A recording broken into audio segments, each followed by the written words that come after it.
What's up, YouTube? We are live. We are live here. It's Thomas and Mike and Thomas. And as our good friend Keith would always say, it's time for the shit show. Wow. Is it? No? Sure.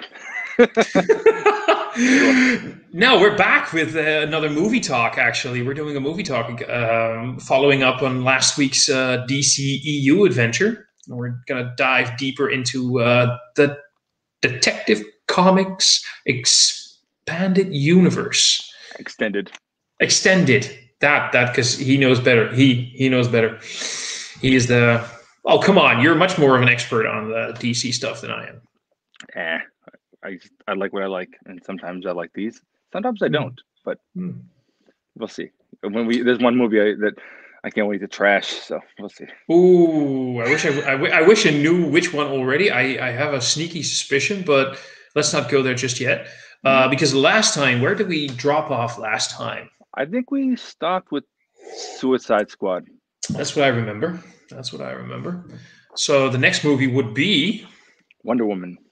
We're diving into Wonder Woman straight away, which is, it's a bit of a thing in a good way, but it's a bit of a thing. I mean, Wonder Woman had,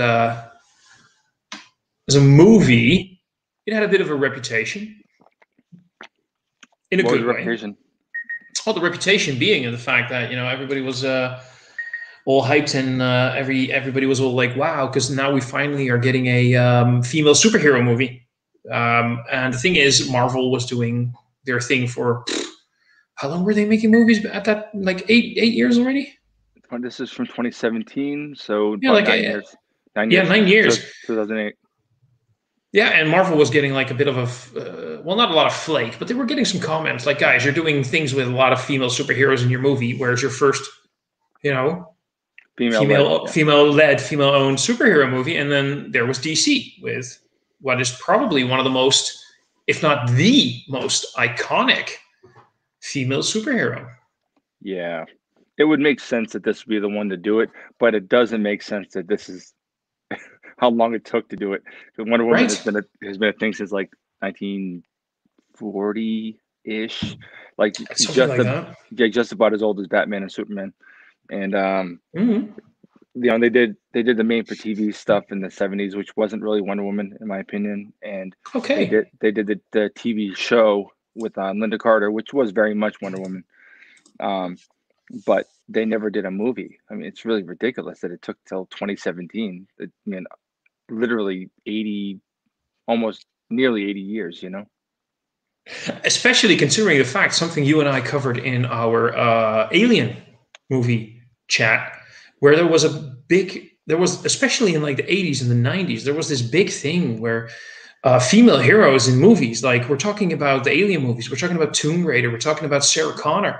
The list could go on, where there were many movies being made with female protagonists, strong female protagonists. So why was that entire concept of making a female-led superhero movie such a big deal? I think that the general targeted audience for maybe these types of properties are a little behind the times. And maybe they're not. I think just the perception is that they are. You know what I mean? It seems I get you. Very sort of male dominated and a little bit what's the word? Sort of exploitative, I guess. But and I think that's a general perception though, because I remember this one picture, and of course. Take all of these things with a grain of salt. Like there's this one picture that goes online that's been sort of going viral for a while, where you see this girl doing a sort of like a Luke Skywalker X-Wing pilot cosplay 6 months after the first Star Wars movie, right? Oh yeah. And that's great. That great picture, by the way. It was awesome. It was fantastic. It was so awesome seeing that. I still love that picture. I still applaud this young girl for doing it back then. But the entire idea that the demographic of comic book readers are young men is false. Right. Yeah, and I did correct myself earlier in specify specifically. Douglas said hi, but it's very I was very specific. Hey, buddy. It is the perception. Yeah. You know, but just like anything, if you go with the loudest, dumbest group of people, you know, you're gonna get a perception that isn't maybe quite accurate. You know, I certainly don't know that many like females that are really into genre stuff, but they certainly exist. And to be fair, I don't talk to people about this outside of like maybe Sean and Kyle and you. You know what I mean? Like, True. I mean, I'm not walking around like, hey guys, you watch this? I can name 3 women at least who are very much into the comic book. The movies at least. Like, I'm not sure if they really read comic books, but they're into the movies. You know, so the genre is definitely out. The audience is definitely there. But let's get into the movie. So because actually, you're real quick, let me make one point that I guess I never even thought about. Like, is you brought up like Alien and Terminator franchises, and I guess I never really thought about, especially the first 2 Alien, and the first couple Terminators, is Sarah Connor and Ripley have pretty similar arcs. You know what I mean? Like, a little bit, yeah. Yeah, like I was like, Sarah Connor really is sort of a rewrite of Ripley. In a way, yeah. Good. That's a damn. Yeah, I don't know what you said exactly, but immediately that clicked in my head. I was like, oh yeah, good call. But you're right though. They both start off like I don't want to use the word innocent because there's this stigma of, you know, female-led movies that the female lead is like innocent and then turns into the. But there's this thing where they begin like average Joe, or average Jane. Sorry, my apologies for anyone watching. And then suddenly, you know, they get thrust into this situation where they have to be tougher and stronger and whatever. And I'm trying to figure out, is that a good thing, or is that like trying to? Well, I don't think that like Ripley wasn't feminine. You know what I mean? She was still feminine, especially absolutely. And she's very motherly and all that, you know, those things, especially in the second movie with Newt. You know what I mean? Get away from her, you bitch. Yeah, like, but she was tough, but she was still feminine. Like I didn't look at her like as a dude type, you know. No. I think Sarah Connor, especially in Terminator 2, she definitely kind of had that. There was very rough around the edges, but there was definitely moments of extreme vulnerability and definitely a lot of motherly instincts toward John and stuff. It didn't feel like, to me, like a female Arnold or anything, you know. It just seemed like she seemed like someone who'd been through some shit, you know. Good point. But that's just my perception, you know. No, you make excellent points. This is something we could have a nice. There's 1 or 2 people I would love to invite for a live stream where we could discuss the entire subject in more depth and get more. Because right now we're just getting. I know there's a few people. I know I have friends who would look at me and go like, ugh, "Why would you do this, Thomas?" But I would appreciate more female points of views on this. You know what I mean? Oh, yeah. There's because right now it's just 2 dudes talking about this, and if there's anything that kind of is, well, in between brackets, wrong about it, is 2 men talking about this subject. Well, and I'd love to get a little bit more perspective on it. Yeah, I also don't think that just because we're males that we don't have a valid perspective, you know. No, I'm not saying that you are, but there are some people that do have that. Because, like, I don't think that Linda Hamilton was held at gunpoint on the set and said, you have no say in any of this stuff. Like she was collaborative. Like she had a lot of input on who Sarah was going to be in the second movie. She didn't want to be the damsel. And she told James Cameron that, and they wrote a character that she was definitely involved in the creation of, you know what Absolutely. I mean? Yeah. And like, you know, she's one of the great all-time badasses, and, you know, like, absolutely. And as a kid, you know, what's funny is, you know, as a kid, I remember the first time I was sort of like exposed to like explicit racism. I grew up in a very multi-ethnic area, and to me, like I didn't really understand stand that.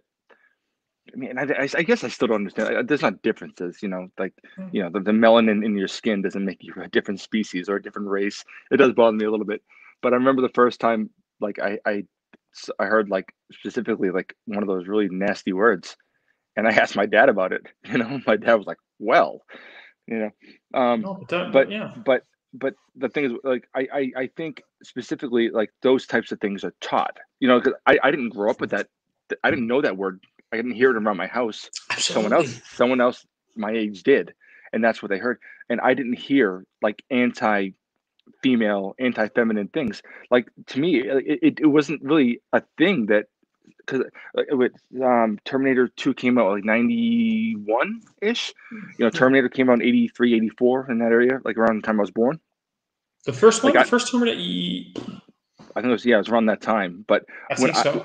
When I grew up, like, those movies just were a thing, and it didn't occur to me that these were female movies. I was just like, oh, Sarah Connor, she's a badass. I didn't. It's only later when you sort of try to, like, paint it with a brush and try to put it in its time and say, well, these movies were revolutionary. They're different, and these are, like, for me, they just were. I didn't have, like, a perspective, I grew up. Yeah, I agree. I grew up with characters like this, and for me, there was never. If there's anything I would have to apologize for, is that it took me. That's a whole different subject, but it took me a while to. So there's this frame. There's this. Okay, I'm going to use a few words that I don't like, but I'm going to use them because I have to say them. Okay. Mm-hmm. So we have a term in the Netherlands where if we want to say "fuck off," we would use the word that we would use instead of fuck. It would be basically the Dutch equivalent of fag. Oh wow, not good. Yeah, and it took me, like, in my teenage years, it took me somebody to put me aside and go, like, "Are you aware of what you're saying?" And I'm like, "It's just a word, right? It's just a word." Yeah. Because I grew up with that, and that was the moment where I realized, in my teenage years, I'm an asshole. I am an asshole because I'm not aware of, no, but because I wasn't. I do think that there's, like there's no excuse for ignorance. You know what I mean? But you can't put hate, like you're not an asshole for using something that you don't understand. Like, No. It makes you ignorant for sure, I guess. But as not a kid, because right, we're all ignorant, Not because I had problems with, just so you know, because I remember when I was growing up, my mom and dad had a gay couple as their best friends. They always came over. I gave them hugs. I gave them kisses goodnight. If they were over, I gave them a kiss goodnight, like, goodbye. I'm going to bed. Bye-bye. I gave them. So it wasn't as if my perception of that, but it took me so long to realize how wrong that word was. Yeah. And it's, again, perception. And that's before people are like, we're 15 minutes into this and we're not even talking about the movie yet. It is part of the integral discussion of the movie. Yeah, perception because a lot of people were giving the movie flack because they felt flack. Sorry. Flack. Yep. Flack. They were giving the movie flack. I'm Dutch. I'm sorry. They gave the movie flack because they felt this is not a movie being made for the movie itself. They felt the movie was made to address an agenda. And maybe that's how we should begin with Wonder Woman. Because personally, I think that's bullshit. I actually agree with you. And to make it a little more explicit, is I remember just shortly after Captain Marvel was announced as a movie, and that was given sort of a similar kind of social flack, I guess. And even though I didn't like the movie much, it was okay, I guess. I didn't like it that much.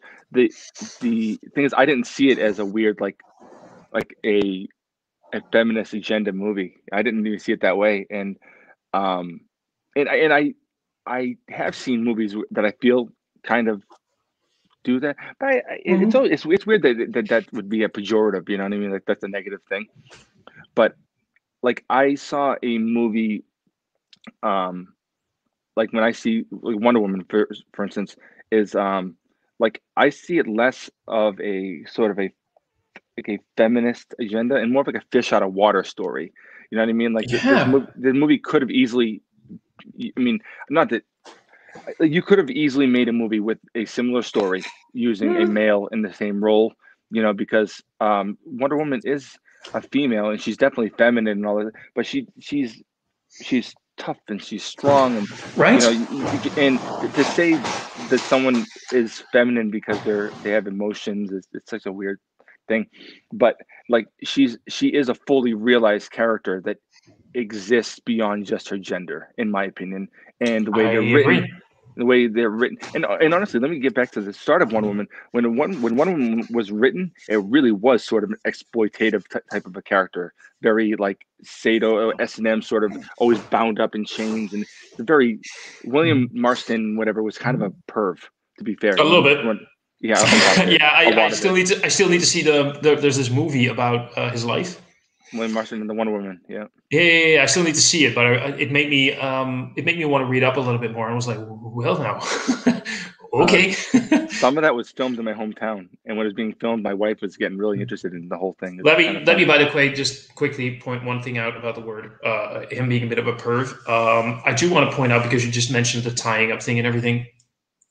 You know, no judgments, right? Just saying. There's a few things that I consider like to be really bad, like really, really bad. Like there's shit you don't do, and other than that, you know, whatever floats your boat. Yeah. You know, so just before people are like, "But I'm into that shit now, I feel judged." No. Oh no. Just saying. What I'm saying is that Wonder Woman now is especially in the way she's perceived, written in the film, is much more a balanced character than what was written in the 1940s.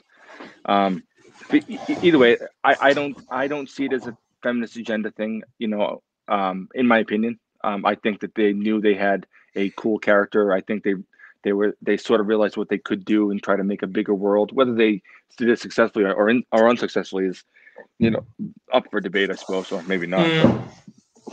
But I don't think that there was any agenda to capitalize on a particular thing. I think they just had a cool character and wanted to make a movie. Especially when you consider the fact, like you just said, that what ultimately became, you know, Detective Comics was something probably, if you look back at when it was like the late 30s, early 40s, Detective Comics was something slightly separate from what DC ultimately became. I mean, really, from like the 20s and the 30s, you know. Yeah, exactly. But Wonder Woman is definitely up there with the birth of the DC Comics, you know, DC Comics as we know them, and the movies. She is one of the most iconic characters in the history of that comic line. I think, though, I do agree with the fact, and maybe after that we can sort of go in towards the movie itself. What you just mentioned earlier is that the world needed to be ready for the genre in terms of movies, because in comics it really didn't matter. When you look at the comics that were being sold, male versus female-led comics usually did pretty well. There was no real big difference. They both, I think, did pretty good. It wasn't until the movies where people started like looking at the female-led movies and things got a little bit askew, that the movie makers were looking like, we need to establish the concept of the superhero movie and this sort of genre that we're developing before we're ready to bring in female-led superhero movies, which is kind of shit. But I'm trying to sort of place that into the zeitgeist, where people, like, if they did, let's say they did the first Iron Man movie, right? Mm-hmm. And then they did Captain America. Mm-hmm. And then they did Captain Marvel. I think it would have been fine. It would have worked, in my opinion. I don't know. I think a lot of people would have had issues. Well, the thing is, you know, after Iron Man 2, which is the third movie, it was Iron Man, then it was Incredible Hulk, then Iron Man 2. After Iron Man 2, like, I think there was a lot of clamor to get like Black Widow something a little more substantial. I mean, almost right away. Yeah. You know, now granted, they sort of introduced the character in a different movie, in which they did, you know, multiple times throughout the MCU's run, and they did with Wonder Woman and BVS, to be fair, as well. Maybe the way to do it would be to introduce them like that and then gauge interest. But I mean, there was a lot of interest for Black Widow, and maybe that had to do with that cat suit, but I don't know. within the specific group that posts very hardcore on social media. Mm-hmm. But in general, because if you look at the people, so let's put this I'm trying to put this into the screen. Like, what can I do? Let's say this is the entire group of people that love the Marvel movies, right? Mm-hmm. This is the amount of people that posts online. Oh, smaller than that. This is the amount of people that are very much pro female led. So if they did it as the third or fourth movie in an era, we're talking about the late noughties, right? Early 2000s. 2008, 2012. Yeah. So how many huge female-led action movies can you name from that time period? Well, I mean, I guess none. But there you go. So, but to be fair, listen, Thor wasn't huge. Incredible Hulk wasn't huge. These movies they did okay. They weren't huge movies. Captain America did okay. It didn't it made what, 400 million? That's nothing. I mean, it's nothing. But what I'm saying is I don't think that a Black Widow movie would have done substantially less, in my opinion. Now, maybe, I don't know, because the thing is, I don't know, but because I think in that time period, the people that were screaming for it, that they wanted it, I was one of them. Mm-hmm. They were a small portion of a small portion. So the general movie watching audience, I think if they did that, they wouldn't have responded like, "Oh, let's go see that," and because the male action led. The male-led action movies did a lot better than anything else, and that's. But do you think that there? I mean, I think there's a difference. Maybe I'm wrong, between people who are clamoring for it and I don't think that people that aren't clamoring for it are fervently against it either. You know what I mean? And that's a good point, because that's actually a very good point. While you're saying it, I was thinking it. There's a large percentage of people who aren't speaking up because they're scared. Somewhat, yeah. They're scared. They're like, this is my opinion. I want this. But if I say it, I get beat down. So why say it? It's a thing. I'm not really sure if... I know where I'm from. I'm from the Northeast in the United States. I was born and raised in Massachusetts. But I've lived in Connecticut. I've lived in Illinois. I've lived in Hawaii. I lived there for 6 years. I spent a lot of time in California. I've been to Florida. Nice. Done a lot of. I've been around. I spent a lot of time in Washington. But I'm usually kind of near big cities, and generally, in my opinion, it's a little more liberal, a little more easy. So I've never really been anywhere where I'm sort of I feel like my opinion is unless it's something real foul. I don't think I've ever had an issue with sharing my opinion. I feel like I've always been able to be pretty forward about anything I think. The only time I ever had any issues was sort of when I first joined the Navy. It was in 2006, and it was right at the time that Massachusetts had legalized gay marriage. It was the first state in the entire country that legalized gay marriage specifically. And someone introduced me to a particular person on the submarine, the ship, and he's "Oh, where are you from?" And I said, "I'm from Massachusetts," and he literally was like, "They allow gay marriage there." Yeah, so that's a good thing. And he immediately did not want to be my friend, but I didn't give a shit then. I don't give a shit now. I grew up in a part of my country where I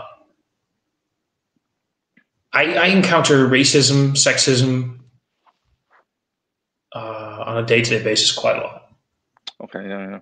I'm kind of one of the things that is awesome about being in lockdown here right now is I do have to go to work. I work in a store. I work in a shop, but the store is basically closed, so we just do things in the store, right? It's so nice to not have to deal with that bullshit. on a day-to-day basis. So, demographics, it is all where you come from, your own perceptions, what did you grow up with. It's like very easy to say, like, one of the things I always, there's this thing, there's this sort of people who go like, racism isn't very bad or sexism isn't very bad. I always but I tell them, you haven't been the victim. Now, this is a bad comparison, but it's also a good comparison. I used to be bullied so much when I was a teenager and a child. Like, incessantly. I was bullied until the point where I figured, like, I'd rather die than go on with all of this bullshit. Was it because of the goatee? Exactly. People would tell me, I love you. People would tell me, it's not that bad. People who don't know what it's like can't say it doesn't exist. If you haven't been bullied, you can't say it doesn't exist. If you're not, people say, I hate this word, but if you're not the victim, you're not allowed to say it doesn't exist. If you haven't been the victim of racism, if you haven't been the victim of sexist behavior, I don't think no matter what, you're allowed to say that it doesn't exist. Well, maybe, but but those people would say it doesn't exist. Well, you haven't been the victim. How can you say racism doesn't exist in this area when I just encounter things like at work? Yeah. People tell me, I have a asylum seeker center where I work in that town. People would tell me, I don't go to the ATM machine because I don't trust it anymore. The people who seek asylum here use it, and they're probably pulling tricks with it and making sure that if I use the ATM machine, my account is going to get stolen. Money's going to get stolen from my account because they use it. They use it. Well, that's racism that I encounter there. But those are also the same people that would say, "But I'm not a racist." You know what I mean? I've gone to stores in sort of more podunky areas, even up here. Like New Hampshire's not super forward, to be fair, which is the state I live in now. But I've been to stores with my wife, and like we'll be in like a kind of an area show, like, oh, I'm going to go to this store, I'll meet you there, and so I'll walk in, and she's she's Cambodian, she's like darker skinned Asian lady, and I'll see people sort of following her like suspiciously, and I'm in the store like just watching. Really? I see that in the store. But but I walk up, I'm like, what's going on? They're like, oh, can I help you? I'm like, yeah, what's going on? And like, and I walk away with my wife. And then you're putting, now you have to add skin color to that as well, but just talking towards gender, just talking about gender, right? Yeah. If I remember with my ex-girlfriend, we would go to we would have to shop for furniture, or we would shop for like a new TV. Who do you think they'd approach? That's funny. Right? Yeah. And you're talking about they'd approach me. Mm-hmm. Anyway, we're really we've been going for half an hour. This is a good. It's a good. So let's talk about the movie. The movie. So I want you to go first. So when I first watched it, I liked it quite a bit. I guess I had some issues with it that I don't have now. I guess maybe they've sort of softened. I think around the time, to get real specific, around the time this movie came out, they were doing all these action figures called the DC Multiverse, and Multiverse like figure line, like toys, action figures, and they had Wonder Woman and Steve Trevor and Hippolyta. There's a whole group of them. But if you bought them all, you got the arm, the leg, the head, the swords to make Ares. And the version, the thing that they had for Ares was like ridiculously cool. It was so awesome. And if you looked at any of the concept art for what Ares was supposed to be in the movie, it was awesome. And when I saw what it looked like in the movie, I was less impressed. It looked like an old man with armor. Which is, yeah, sorry. Go ahead. No, no, keep going. Keep going. I'm sorry. I felt like it was. I felt like I forget how to pronounce this guy's name exactly. his name is. It's David Thewlis, I think. Yeah, the actor, that actor, because that's the point that I wanted to make. He's a tremendous actor. Like, I love the guy. Mm-hmm. He's amazing, and oh yeah.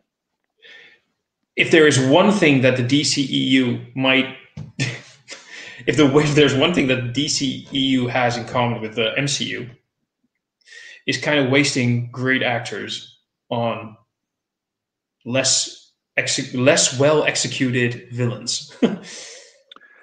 Well, I don't think he was wasted in the role. I think that the way they used him in the final battle was questionable. Good point. You know, I think, like, I don't think I knew going in that Sir Patrick was Ares. So, like, I liked him up until I realized that things were going not that well at the end. You know, I was like, oh shit, he's the bad guy. You know, but I think I was spoiled for that. I think it's been a few years, but I think I was spoiled when I went into the movie that I read somewhere on a forum where somebody got spoiler tags that he was supposed to be the bad guy. So I sort of went half in, but I do understand where you're saying that if you look at the movie subjectively, it's pretty hard to gauge that he's the bad guy. Yeah, and I also like that he's definitely like not good, but he's definitely weirdly like not prejudiced. Like he's the only like he's like, you know, with the when Diana's interrupting the people at the military briefing, and he's not bothered by her presence, and obviously he knows who she is and everything like that. But for him, it wasn't about. For him, it was about mankind, not about man or woman. You know, but what I did like that his armor was sort of pieced together from like parts of like the scrap metal around him. I thought that was kind of cool, but I do wish he had a different.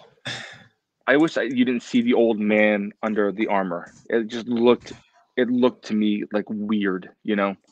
I'm just Googling the images right now because I need to sort of remember what he looked like. Yeah, that looked really fucking, especially the helmet. The helmet just looked so. I can see compared to. I think, by the way, you pronounce this David Thewlis. Yeah, that's what I think. But I mean, I think when you look at what he's supposed to look like in the comics, and you look at the helmet, there's a little bit too much. There's a little bit too much humanity coming through the.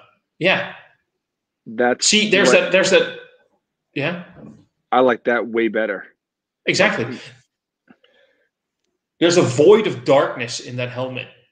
And when you see it in the movie, there's still a human face. Yeah. And here's the thing with David Thewlis. He can be a nasty guy in some of his movies. He can play nasty characters. If you look at it as Remus Lupin in Harry Potter, yep, there's some nasty character traits coming through because he's not always a great person. He had shit in his life, and he's not always fantastic. The thing is, though, when you look at bad guys like that, when they turn into what they're supposed to be, you don't want any human character traits anymore. Everything has to just be gone. And that human quality through the mask just sort of ruined it for me. Ruined is a big word, but it took me out of it. Let's put it like that. It took me out of it. Yeah. I like. I remember him from the Harry Potter movies. The role I always remember him from specifically was Kingdom of Heaven, which is an underrated movie. I liked that movie a lot, and it was not well reviewed, but he was good. He played one of the knights, one of the hospitalier, or whatever you kind of pronounce those guys. We need to do a Kingdom of Heaven live stream. I love that movie. I am, especially the director's edition. But after you've seen the director's edition and then look at the theatrical cut, you start to appreciate the theatrical cut a little bit more because you realize what they had to work with to make it into that 2-hour movie, and they still did something pretty magical. I agree. So we're going to do a stream on that one because I adore that movie. Awesome. But Dave Thewlis is awesome in it. I love him. And it's not a huge role, but just a very kind of grounded, fun kind of role. I like them a lot. Either way, we did skip right to the end, to the the climax. But the things I did like, because I wanted to start with sort of a critique a little bit, but the thing I did like, I liked Gal Gadot a lot as Diana. Agreed. I thought that she was like, obviously she's not a super experienced actor. She's obviously gotten some sense, and she's certainly a capable actress. But I think that it sort of worked for her. Her inexperience worked a little bit because that was sort of the character she was playing. You know, in Patty Jenkins like played to her strengths. It's sort of like a movie I really like called Haywire, done by Soderbergh, with Gina Carano in the main role. Like, Gina Carano's not a terrific actress or anything. I would say Gal Gadot's a better one, but what I'm saying is Gina Carano's not a terrific actress. And this movie, or terrific human. Actually, Thomas, can you talk for a second? I have to take a phone call. It's kind of important. Sorry. Yeah, go for it. I apologize. Oh, go for it. Okay, so Mike has to pause for like a little bit. He has to do a phone call. That's not an issue. So let's just talk about some of my points about the movie. Okay, so first of all, I think Wonder Woman. I think Wonder Woman is definitely one of the better, if not the best, of the DCEU movies for what it tried to achieve. But mostly, I'm so sidetracked when I see this going on. So Mike's talking on the phone. I think that's great. You know what I'm gonna do? I really want to talk with Mike about the movie. So I'm gonna go through some of the comments and then wait for Mike to get back. So Joe's asking, how's everyone doing today? I hope everyone's doing okay. I'm doing pretty good. I've been having an interesting day. We're talking about some snowstorms here in the Netherlands. It's weird because I have like parts of my. If I looked at my backyard right now, I can see both I can actually see the stones in the backyard. The what's it called, the tiles or whatever you want to call it. I don't know what the fucking word is in English. But I also have, like, because of the wind gales and everything, I have like, I don't know. So the snow dunes that are almost 2 feet high. It's interesting as fuck. So we've got interesting weather here going on, but I'm pretty good. So I hope everyone else is doing okay. Beers with Douglas saying, fine, Joe, and how are you? Joe is going bad, way to go to Super Bowl party. Be safe, Joe. Be safe. Just saying. Bullying is real, but it only has power if you give it power. For example, I ran into a guy that picked on me when I was a kid, and he apologized for what he did when we were kids. I just laughed at it. So it had you. Yes and no. My parents always raised me saying, if you ignore the bullies, you don't give them power. And that's bullshit, because I used to ignore them, and the bullying only got worse because I didn't fight back. Always fight back. Always make yourself your own, and stand up and be proud of who you are. I mean, giving them power is right. You're right. You shouldn't give them power, but also don't ignore it. It only made it worse.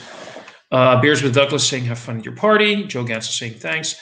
Savito saying, after a whole bottle of Prosecco plus 2 aperitivo made with vermouth wine, so we're trying to listen to your show. I have to admit, it's funny. Such a stupid smile on my face. Good, man. That's always good. Joe's laughing at that, and he's asking how Zavadio's doing.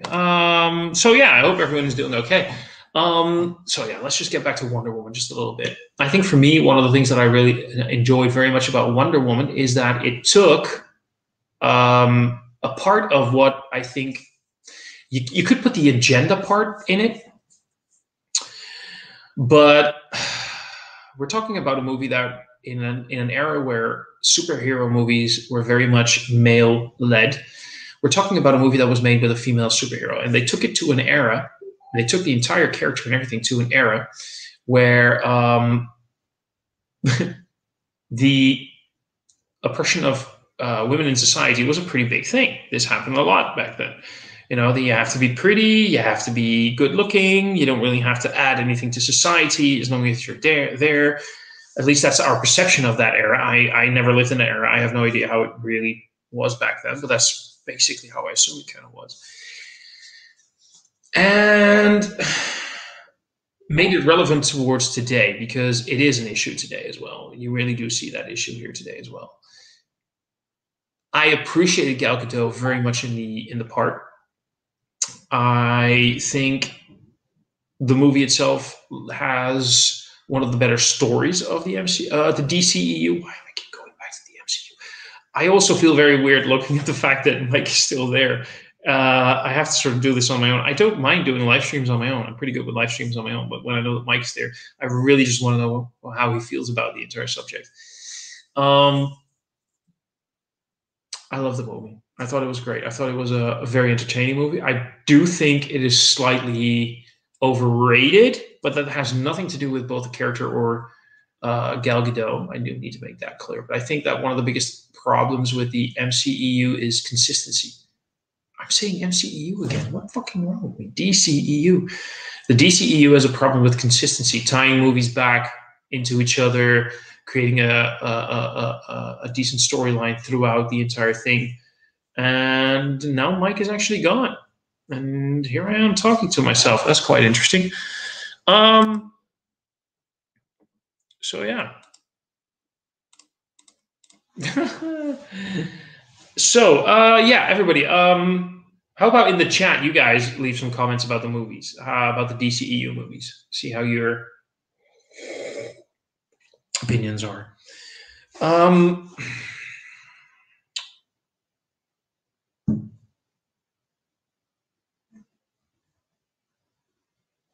I think one of the biggest things that I had a big problem with is that I'm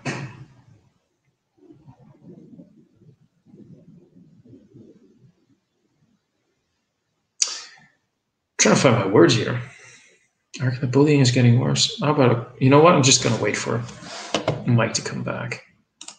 Saverio saying, doing great. It's a rainy day here in Trieste. Finish my work in the morning. Now relax and try to listen to persons who have better knowledge. No, my knowledge sucks. I'm an idiot. Since I have more experience on the European movies. Well, you know, European cinema is pretty good. To be popular in the horror, whether you're into mainstream, you have to be beautiful or athletic, just saying. So maybe we can go towards that a little bit. Or the bullying is getting worse because now the use of This is a very good point, Douglas. I very much agree with you on this. So, to be popular in Hollywood and the entertainment business in the USA, you have to be beautiful or athletic, just saying. So, here's a sort of like a two-edged sword. Gal Gadot is a beautiful woman. It's very easy to say that she just got into the part because she's athletic and she's beautiful, and that's how she got the part. But she owned the part. She became Wonder Woman. She became Diane. So there's this sort of two-edged sword where you're right that to make it big, it helps when you're good-looking, you're athletic, you're beautiful. But you're also very easily judged when you are good-looking, when you are pretty. It means that they also automatically assume that you got where you are because you look good.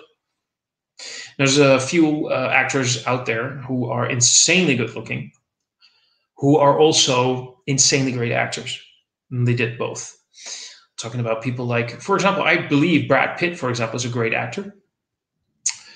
George Clooney did some great stuff. They're considered very good male beauty queens, almost to say. I don't know, weird word. But look at, for example, Sandra Bullock. Look at Helen Mirren. We're talking about two women. Look at Glenn Close. I think she is gorgeous. I think she is fantastic. I think she is amazing. These are all very, very, very attractive women who also have proven that they can really, really act. So it's a bit of it can go both ways, if you know what I mean. So yeah. God damn it. I really wish Mike would come back because we're 44 minutes in and I hope I'm just quickly checking to see if he's sent any messages. He has not. Oh, okay. So it's easy to say that people who are... Oh, there you are. Sorry. That was not something I wanted to have to do. I'm sorry. It was kind of not news I wanted to hear. But no big deal. We're adults. We can figure this out. Are you okay if you need to finish this? If you're like, I'm done for now and I can't do this, we can just always continue this another time, right? We'll make it part 3. No, we're good. We're good. It's something I have to deal with later on anyway, so this is good. Okay. We're good. Okay, cool. I was trying to entertain the crowds, and that's sometimes a bit more hard than I thought it was. We were talking about how we're talking a little bit about bullying and how it's easy to be successful in. I was mentioning that that's a two-edged sword because there's a lot of very good-looking actors out there. I mentioned people like Brad Pitt, George Clooney, Helen Mirren, Glenn Close, Sandra Bullock, people who are amazing actors, but also very good-looking. And that it isn't just about good looks. You know, it's easy to make it with good looks. It's easier to get a foot in the door. Yep. We were talking about this because Gal Gadot obviously is like a very athletic, good-looking woman. Oh, yeah. But she brings a lot more to the shit show than just, you know, her looks. Oh, yeah. She does own the character. She does own the character. And I was talking about the fact how I thought it was interesting that they chose a period of time for this movie where women were, you know, basically seen as objects. At least that's how our perception of that era is. I have no idea what it's like because I've never lived in that era. I think that was the perception until the 1960s, to be fair. Basically, well, and then you can bring it back to now almost because basically there was a time period where things got a little bit better, maybe, from my point of view as a man. But these days, it's very easy to say that, you know, if you want to be successful as a woman, you have to be pretty. Yeah, well, I mean, I know that. I mean, there is an element of truth to it. I saw someone like they made a comment because some woman had made some comment about like male privilege or something. You know is what it is. And someone said, "Well, female privilege is shaking your ass on Instagram and paying your rent." You know, like there's a point to be made for that, and you know, there's in a way, I would almost say, you know what? If shaking your ass gets you money and you can pay the rent, why the fuck not? No, I agree. But I just think that sometimes people that have very privileged lives maybe have less to comment on people that aren't privileged. Is all. There you go. You know. There you go. But I also think that no matter what, there's an argument against anything you have. There's an argument that you can and sometimes reasonable ones. So anyway, it doesn't matter at the end of the day. So the movie to this conversation. Sorry. The movie. What is your general opinion on Wonder Woman? I like it a lot. I think it's I would say I probably like maybe 8 out of 10. Like I think it's a really fun movie. I don't think it's a perfect movie. I think that the stuff with Ludendorff is kind of goofy. Didn't need to be in the movie. That could have been exercised completely. The German commander or something. What was it? Yeah. That made no sense to the story. It felt like that was in there to just give this sort of generic German evil villain thing. But it also was sort of like the red herring, like this exactly is Ares. But I think they could have done it without him being an active character. He could have just been a figure instead of being sort of like a mustache twirling kind of 1940s, you know, villain. Yeah. But, and I also thought it was weird that they used an actual German commander. Like he's a real person that existed, and he survived the war. I think he died in the 1930s. So to have a character based on a real person and then kill him in 1918, even though he lived to like Nazi Germany, like he lived that far. I never knew that. Yeah, it's goofy. They shouldn't have done it. They could have just made up, you know, like a different German name. It just I agree. Villain X, you know. So some of that stuff I thought was extremely kind of unnecessary, but some of the stuff I really liked was that their little ragtag team with Sam and what were the other ones, like Charlie and Chief and Chief. Yeah, and Chief was a developed character for a guy that really had 48 seconds of screen time. Like really, exactly. For me, he felt like he was one of the biggest parts of the movie, but you're right. He's only in there for a very short time. Yeah, but he's actually he is, because he is the reflection on the fact that for a lot of people who are saying like this movie is about having a feminist agenda. No, it isn't. It isn't about having a feminist agenda. It's about having an inclusive agenda. Like, look at people Like, I know there were a lot of people, for example, in the LGBT community who are feeling very empowered by this movie. Right. And I understand that completely. But also, for example, people who are Native American or Native origin, if you want to talk about other countries, you know. Well, what did she say earlier in the movie? She says to Steve Trevor, she said, "Men are required for procreation, not for pleasure," or something along those lines. You know, so it gives sort of I mean, plus you're talking about an island full of women. What do you think's going on? Like, let's be really fair here. Yeah, exactly. No, I totally see what you mean. So I do understand that there was a big point in this movie where the message was basically just, oh, it sounds like such a Hallmark card, but like, can't we all just get along? Yeah, but I also found that like they found a weirdly like not convoluted way of having this team of sort of extremely different personalities and backgrounds. You know, like it didn't feel to me like they were like checking off a box, like, oh, Samir, we have a I think he's Moroccan or he's something, you know, I don't know, but he's not white, he's not black, he's not Hispanic. I think like North African somewhere. Yeah, I think he is. I think the actor is. But then you have Charlie, who's, you know, this broken down British fella. And who else was there in the group? Steve, obviously Steve, the American spy. And then Chief, who's, you know, a man without a country. I think that's how he describes himself. You know, like it just felt like these people that could plausibly be together without feeling like you're checking off boxes, you know? Exactly. I agree. I completely agree. I would really like to see more stuff with those five guys, you know? Like, it could be an interesting movie. Or like a maybe an Amazon Prime, you know, show where we see their exploits during. Yeah. You know, I don't know. Yeah. I mean, I don't know how what you would do. Like, one of the things I say a lot, you know, like there is some perception amongst my friends that I trash the MCU a lot. You know, I think that if you don't just praise everything they do, people take offense to it. But one of the things I would really like is sort of to see, like basically in Captain America: First Avenger, which it does have some parallels with this movie, by the way, too. But in that movie, there's like a kind of a montage of Cap busting shit up in World War II.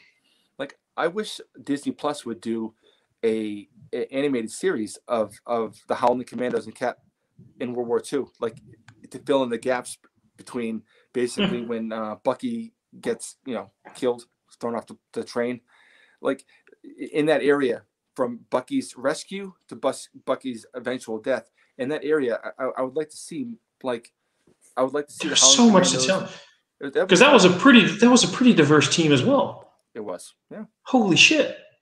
And again, looking back at the time period, that's exactly what, for example, America was back then. I mean, I think it literally was. I don't think that it was. I mean,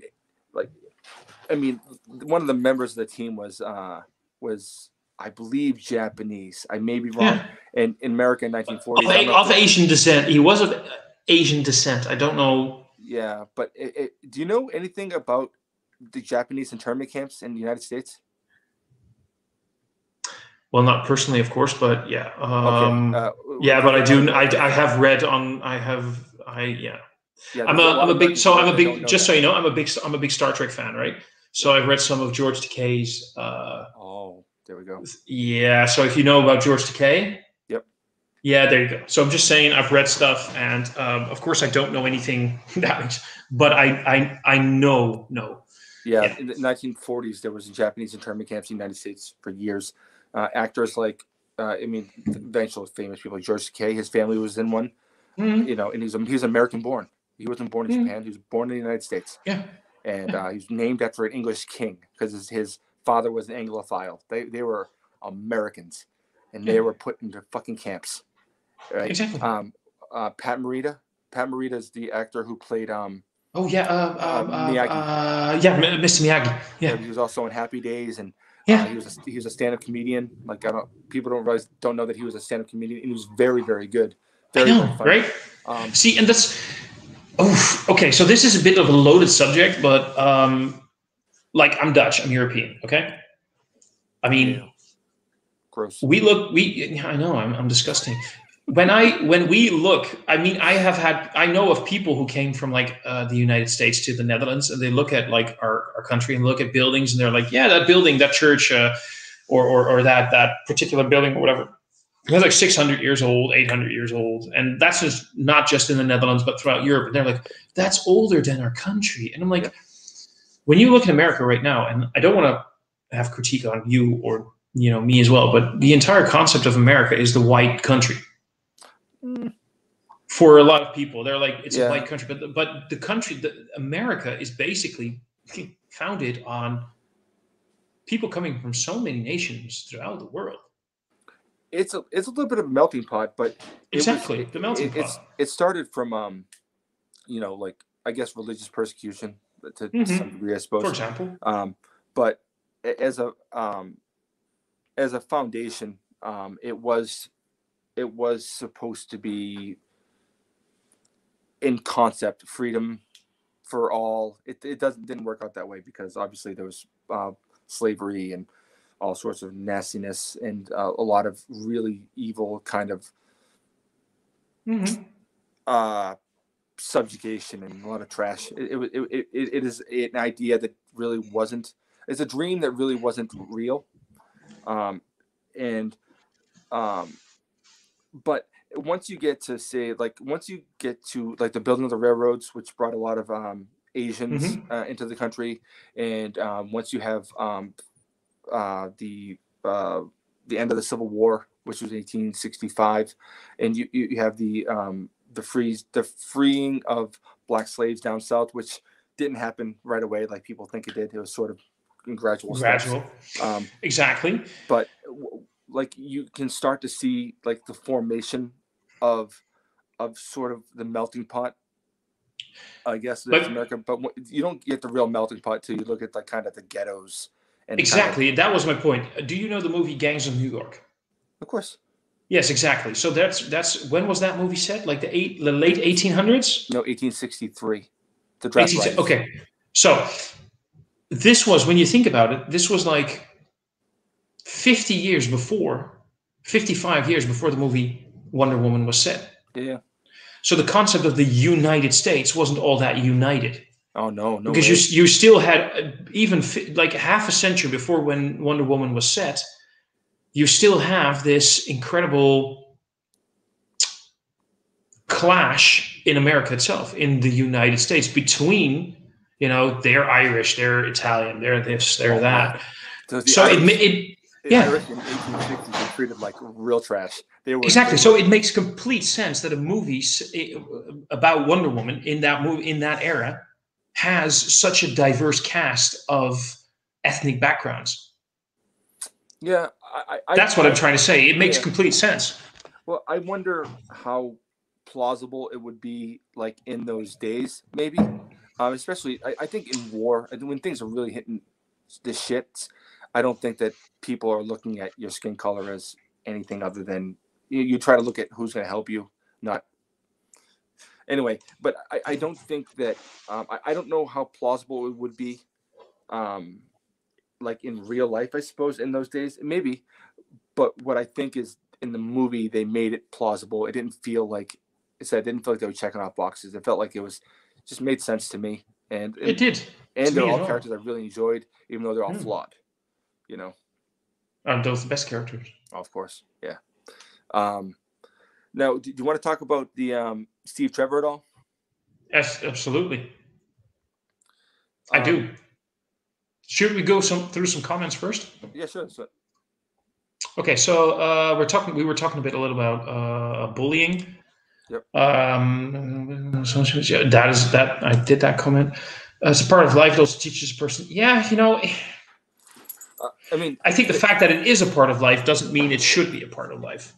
Yeah, I think that it is. Yeah, I think that adversity is necessary for human development, but I do think there's there's a difference between having someone that doesn't like you at school and someone who's like really kind of like making it really terrible for you in all aspects. To be alone, you're terrified, and I mean, there's I guess there's a difference between. I don't want to get too deep into it because I do think that it's a bigger conversation than we can have here. I agree, but I understand your point. I do. So Vedio was saying one thing that I couldn't get in is the American cut on the construction of the scenes. I always prefer the Hong Kong cinematic scene where you can see the continuous. Yeah, that's the thing. The jump cuts. You see 2-3 punches, and then the camera angle switches again, switch. But that has to do with the hyper of making the scene fast and smooth and whatever. But I do agree that the Hong Kong cinematic scene, like he says, I prefer the long fighting scenes and the continuous cutting of these scenes.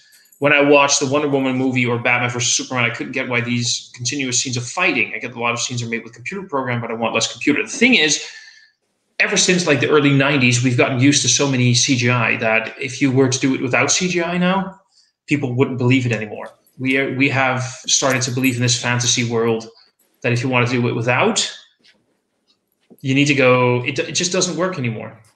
Yeah, it's also the thing is with those Hong Kong action scenes, they're generally with experienced martial artists who aren't really actors. You can't have like top grade American actors or British actors and expect them to be like fully fledged like black belts in Taekwondo and to be able to piece together these types of things. They have a little bit of training, but it's not that plausible. Exactly. Although some people can do it, just not everyone. But even if they can, for example, look at like Tom Cruise, who does a lot of his own stunts. He actually he literally jumps out of planes alone, like unassisted. Oh yeah. But when you see the rough footage compared to there's so much CGI going on. Oh yeah. No, so, 100%, yep. Lee Cat is saying hello, Lee Cat, and Joe Gans was saying, I think some of these movies can be done without computer graphics. They can't anymore. And Blake TV is saying, cheers at Thomas Open Menu and Kent Beer Reviews the other night, enjoying the show. Thanks, Blake, for watching. Glad you're enjoying. So, Steve Trevor, you go ahead. You go first. I liked that that they hired Chris Pine for this. I think that he's kind of an underrated actor a little bit. Absolutely. I think he did a good job with the material he was given. And I do like that he was not. It's easy to make Steve Trevor sort of the damsel, right? Because you have the hero in Wonder Woman. You can make Steve Trevor the damsel, and he never was. He had his own agency. He had his own ideas. He had his own path, his own story. Yes. I think that they took his character and had it. Like, you can't have a guy who's a spy and a fighter pilot or whatever. You cannot have him be a damsel. It just doesn't seem realistic. But he clearly was inferior as far as a physical,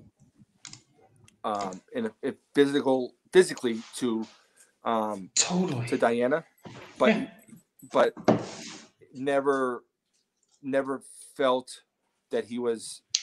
It never came across on screen that there was sort of any physical dominance. And I said he had his own agency, he had his own story, he had his own ideas, and they didn't get along on all of those ideas. You know what I mean? I thought it was a well-written character given the movie that it could have been. I agree. I felt that it was interesting that it was so easy to go either him being the masculine man that would show her how the world works, from coming from an insulated place or whatever, or they could also do what some people would refer to as the agenda thing, where she was the strong woman overpowering him. It always felt that they were like, you know what I mean? It continuously went like she was a bit here then, and then he was a bit there because I'm in this world and this is the world where I come from, and she didn't get things, but then she had moments where she was like, yeah, but are you aware of? And then it ultimately always balanced out to this. Yep. At least that's my perception. Yep, I agree. So yeah. I liked his interactions a lot with Etta Candy, played by Lucy Davis of The Office fame, and I think she was in a bunch of Simon Pegg movies. Who? Etta Candy. I need to Google her. Look up Lucy Davis, Etta Candy.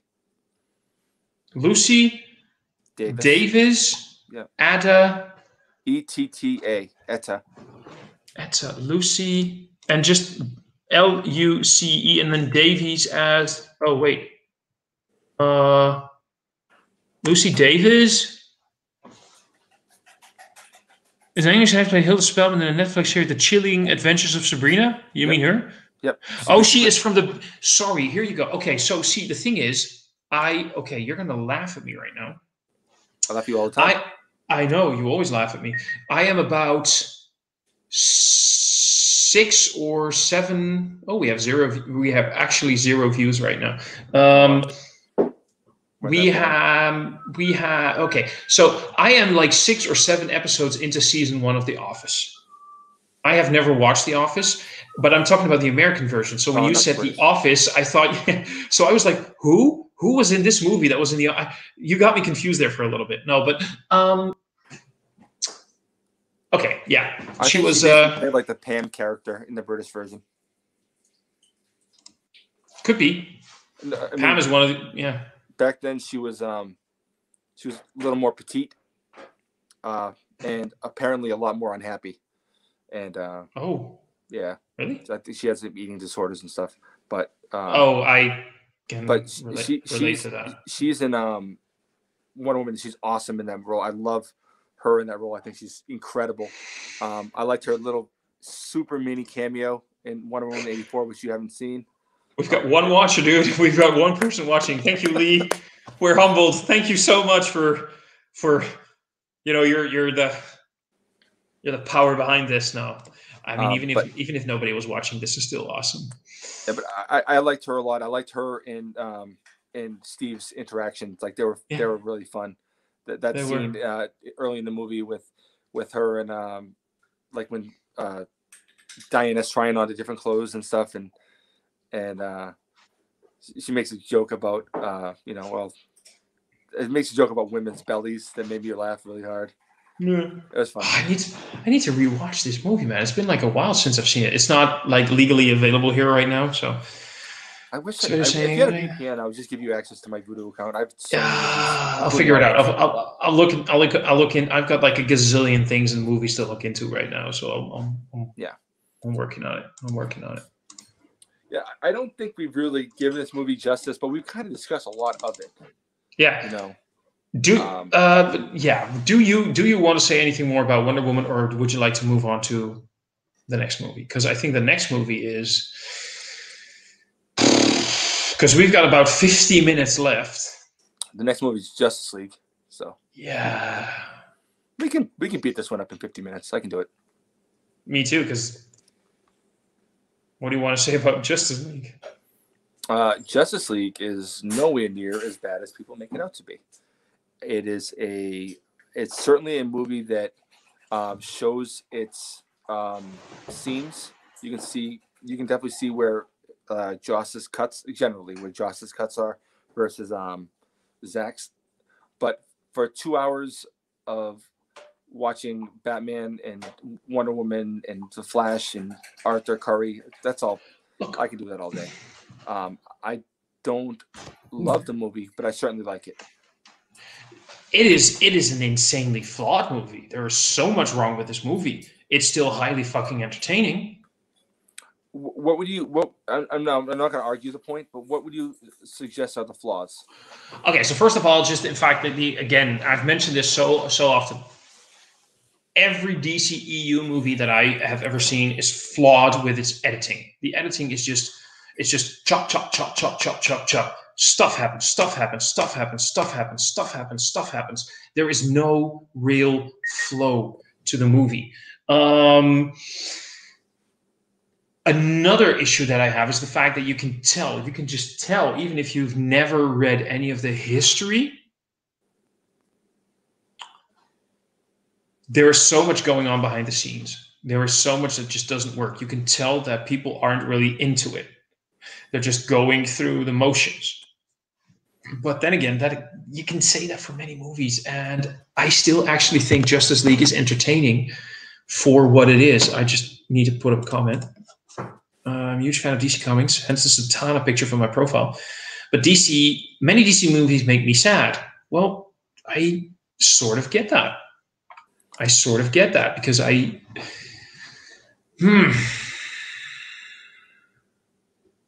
felt that Justice League is where they really dropped the ball. I think Batman versus Superman, and I know a lot of people don't like Batman versus Superman. I think that was a much better movie, especially in the director's edition, than Justice League ever was. There is shit going on in that movie, just makes me go like this. You're trying to be something that you're not, and that was Avengers. Like with silly humor and things that just. Yeah, I think that that Joss Whedon was given sort of a job that could not be done, at least not to the satisfaction of certain people. No. He was given no budget to create a new movie out of existing footage and change the story substantially with only doing slight cuts. I disagree. So Suicide Squad's fun. It's fun, but it's awful. It's fun, but it's awful. I will not agree. Okay. But it's certainly flawed. I will agree with that. Yeah. But I think that Justice League was under budgeted, even though it had a very high budget. It's actually not real because they started a movie called Justice League Mortal back in 2005, or whatever. Yeah, But that had like quite a bit of pre-production done, and that budget that of a movie that never got made got pushed into this one. Really? So, like, yeah, that's how studios will do it. Like, so, like, if 60 or 80 million, whatever, was put into that movie, and that movie's now gone, the new Justice League movie absorbs that 80 million or whatever amount of money that they put into the movie. I didn't know that. Okay. Yeah, it's good. Let's go towards what do you appreciate about Justice League? I like the interaction between all the heroes. I thought some of it was very, very fun. Good point. I like Jason Momoa as Aquaman. Oh, come on. Yeah. Like, I don't want to skip to that movie. I don't want to skip to the movie right now because I do have a lot of opinions about Aquaman. Mm-hmm. But Jason Momoa, first of all, beefcake. Second of all, he did all of the scenes he did in Aquaman where he stole the show with his humor and his, I don't know, his boyish charm and whatever his, but still be, is that all of that, whatever you want to call, and he did that in Justice League as well. That scene where he was holding the rope, Diana's lasso. Yep. Oh, he's just getting on. Oh, that's so good. That's so good. That was beautiful. Jason Momoa is awesome. Sorry, I interrupted you. Yep. I like the stuff between Bruce and Diana a lot. I thought they had some good interactions. Because they were sort of like the core of the team. They were. Ezra Miller, I think, was maybe slightly underused, but it seems like a lot of his stuff was cut. But he was good. I think Ezra Miller would be, yeah. There you go. I think Ezra Miller is actually a pretty good Flash. Yeah, I think that we're going to see more and better stuff when we get the Snyder cut. Yeah. Oh, I was about to say. I thought you were going to say when we're going to see the Flash movie, because I was about to say if we have to see the Flash movie, but no, there's a Snyder cut coming, of course. It's also that movie's supposed to the Flash movie's supposed to get go underway on my birthday this year, so in April. Well, when's your birthday? April 26th. Okay, just curious because something with birthdays in April. My bottle's leaking. Ray Fisher apparently had some. I don't buy a lot of it, to be honest, but it doesn't matter. I feel like a sucker right now. Yeah, I'm not against it. That's a bigger story than I want to handle right now. Maybe when we do the Zack Snyder cut, we can get more into that. I don't know if I can see the Snyder cut because that's HBO. I don't get HBO. We need to talk about this VPN thing soon, man. Yeah. Let's talk with Sean. Sean will have a better idea than I will. Mm-hmm. We'll talk about that in the chat. And then once you do, once everything's settled, I'll just give you access to a lot of my accounts. You'll be able to see stuff a lot better. I want all your accounts. Well, hey girl. Yeah. So some of the things I had a little bit of an issue with in the movie. Let's get to the fun stuff. Is some of the special effects were definitely underdone. Steppenwolf looked like a PlayStation 2 villain. If you see what they're doing right now for the Snyder cut, you're like, it wouldn't have been that hard, right? Well, I think that the issue was they had to have it done at a certain time. They had to have it done at a certain budget, and they had to have it released in that particular year so all those executives could get their bonuses. Yeah. That's why. Agreed. So it was given very little. Like, it's not... It's... I mean, the movie is what it is, but... the special effects for Steppenwolf can be a little jarring. I don't think it's as bad as sort of people make it out to be sometimes. And the stuff with Henry Cavill's mustache didn't really bother me like it bothered some people.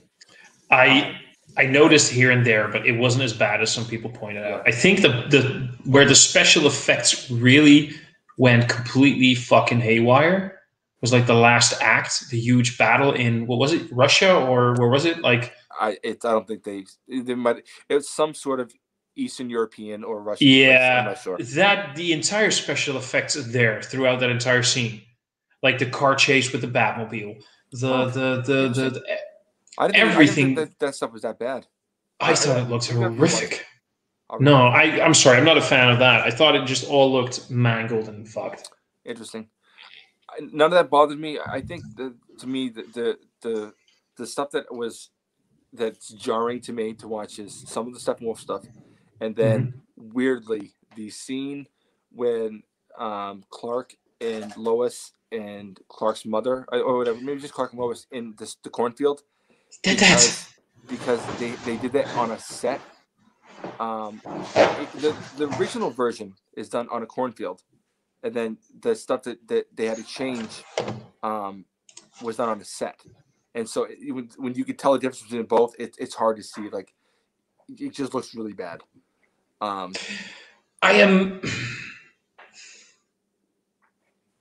So we talked about, if people want to watch back, we talked about Batman versus Superman, right?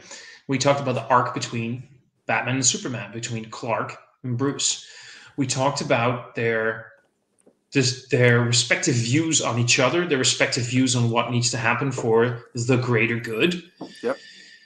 And then you watch this movie, and again, Clark as Superman / Clark / Superman / Kal-El, whatever you want to say, it just... He woke up, and I'm angry, and I'm rare, and I'm and I kill, and then no, and I'm sad, and to the house, to the farm, to the cuddles, to the hug you, love you, mama, to the let's put a suit on and fucking fight the fucking bad guys again. Huh? And there was so much potential for an awesome story arc throughout all of that, and they fucking mangled it in Justice League. Because he just went everywhere in like the span of 5 fucking minutes. Yeah, that's where some of the seams are showing from the original version to what we end up having. Mm-hmm. Like, I know there's the part when Barry goes to see his father. Yeah. And he's talking to the corrections officer. Yeah. 1 second. What is it? It's egg.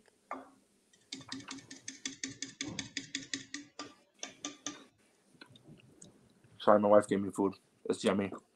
Oh my God, that is like, no, guys, no, don't say sorry. I would just, for everybody who's either watching right now, or everybody who's going to rewatch it, that is like life goals. Yeah. That is life goals. That is the most. Are you aware?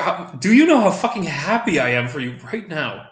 Listen, dude. Last night, after I finished a review with Sean, they were going to do a live stream, which I didn't participate in because my wife made a bunch of food, and all I did was try all the stuff she made. It was so good. It was awesome. But that is exactly the fucking life. That is the perfect life. Like, she appreciates and respects what you're doing, but she's still like, I made something, and you need to. This is beautiful. This, people, is love. She appreciates me. She doesn't respect what we're doing here. No, but maybe, but like Leah's saying, that was so sweet and a heart, and I fucking completely agree. That was, ladies and gentlemen, that was life goals. Dude, you're done. You finished life. You played life at like hardcore level, and you finished it. You're at like all the brownie points. You finished it at 100%. No more side quests left. That's what you did. You just fucking played life to the fucking fullest max. We are very lucky. So, dude, that is fucking amazing. I know that I'm lucky, and I hope that she's lucky. I don't know. I really hope I get to meet your wife someday. You know, I really want to go to the United States. I really want to meet all of you guys, and I just really hope I get to meet your wife, because all of the interactions that you tell me about all the time, that was fucking beautiful. Yeah. So it's a man. I do talk about it privately a lot, but I'm super lucky, and I'm not dumb. You, dude. Right, honey?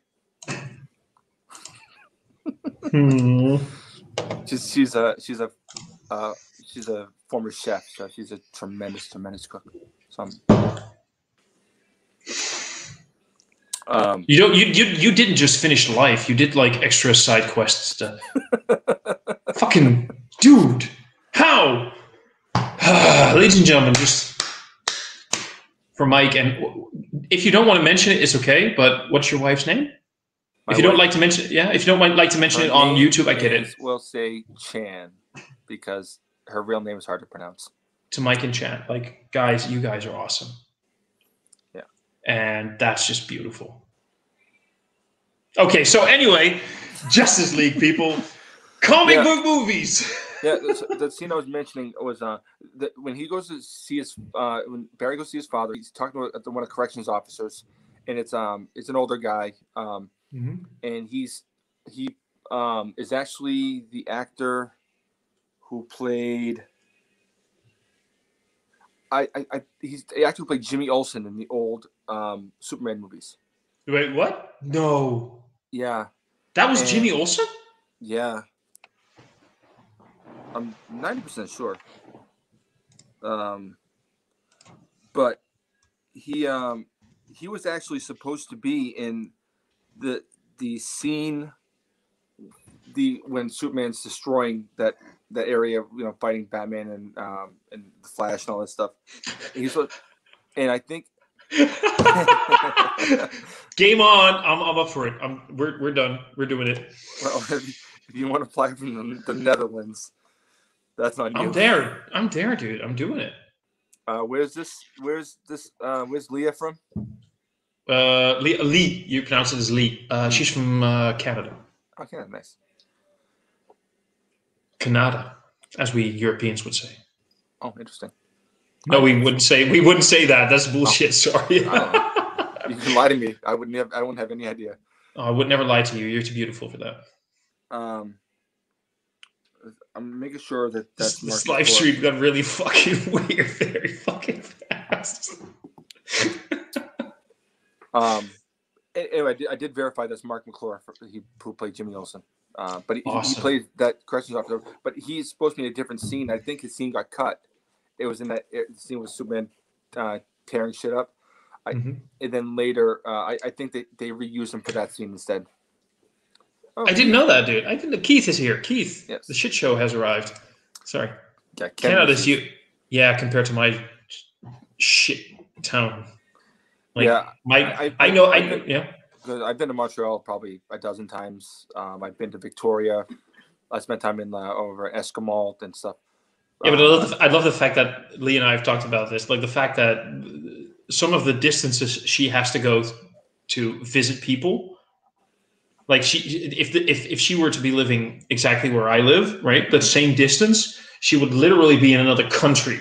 Oh yeah. If she had to travel the same distance to meet people that she knows, like family or whatever, she would have to travel that distance. Oh, yeah. And I just think that's hilarious. And I have the same thing for the United States. Like we talked about this in the stream once, where you were talking about if I have to go buy local, but you drive 3 hours for a beer and drive 3 hours back, and you support local. If I were to do that, I would be at the other end of the fucking country. Yeah. It's holy shit! It's snowing out. I know. That's just what I'm gonna say. My wife just opened the blinds and it's dumping snow everywhere. God damn it. Yeah. You know, I'm in an area like where sort of the birth of the country was.